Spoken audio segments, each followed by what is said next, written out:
Hello and welcome to another episode of AA3K on the Go. I'm Mark, AA3K, and I am currently in Jinju, South Korea. I was supposed to take a trip here for work in 2021, and in literally the very last minute, the trip was canceled. So I had obtained my reciprocal amateur radio license from South Korea. I was HL5/AA3K. That trip was over 2 weeks, 2 weekends included. So we had a long schedule with the company that we were visiting. We also had a lot of downtime. So I figured I could get in a little amateur radio. Fast forward 2 years, we finally got this trip done. The schedule was compressed to a week, and we've actually accomplished quite a few of our items. We just have a little bit left to do tomorrow on Friday. So the first trip I did to South Korea for this project, we were actually in the city of Sacheon, and the hotel, while suitable, wasn't the greatest. And for this trip, we chose a different hotel, a little further away from the customer, but a far nicer hotel. And looking over the room, I do wish I had brought a radio now this time, as well as gotten my reciprocal license again. The windows in this room, and there's no guarantee I would have gotten this same room 2 years ago, but the windows open from this room, at least to the back side of the building. There's a parking lot below. I could have stretched out the wire antenna and attached it to the railings down there. If not, I could have just taped it along the wall in the room, and I actually had painter's tape packed up along with the radio to do so. But one nice thing I did not know previously about this hotel, it does have a guest accessible rooftop garden, which would have been perfect, especially with the mag loop antenna. The only thing I can't find up there, and I'm going to take you up there and just give you a quick tour of it. The hotel is the Golden Tulip Hotel in Jinju, South Korea. I just could not find an accessible electrical outlet, and that would have been a little bit tough because I was not planning to bring a battery. Usually in the late evenings, I see a Korean station on the Parks on the Air spotting page. So a quick check showed there are 2 parks, both within relatively easy walking distance from me. Neither of them have been activated. So I could have even gone out and done a Parks on the Air activation here. So here we go with a little quick tour of the upstairs roof garden. So up here on the roof, we have tables and benches to sit at, easy to set up your radio and operate from. And you can probably string a long wire from wherever you're operating from to the safety fence here. As I said, the one thing I could not find on my previous reconnaissance of up here was an accessible electrical outlet. Oh, is this one? Well, it doesn't seem to open. We have love locks on the fence here, I guess from couples that may have had their marriage ceremony or reception up here. But again, plenty of room to operate, extra tables and chairs that you could set up in this area.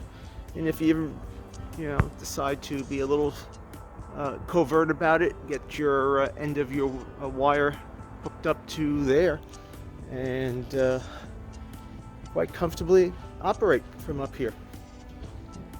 Just never give up the chance to find a place to operate from. I don't want to start messing with any of these electrical connections here, and the standard voltage in Korea is 220 volts. Lightning arresting wiring. Little quick view of Jinju.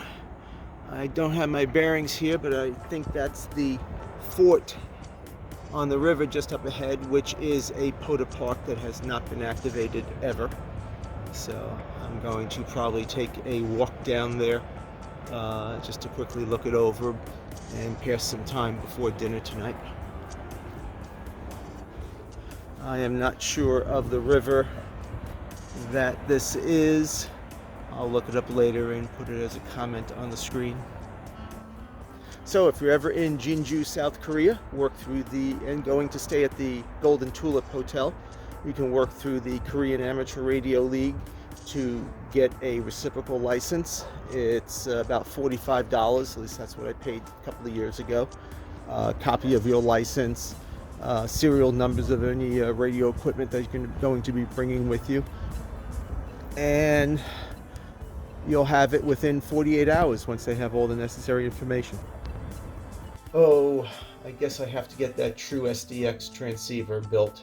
Nice and small, easy to compact, 5 watts, and good on CW, SSB, and FT8. Use it in all the modes.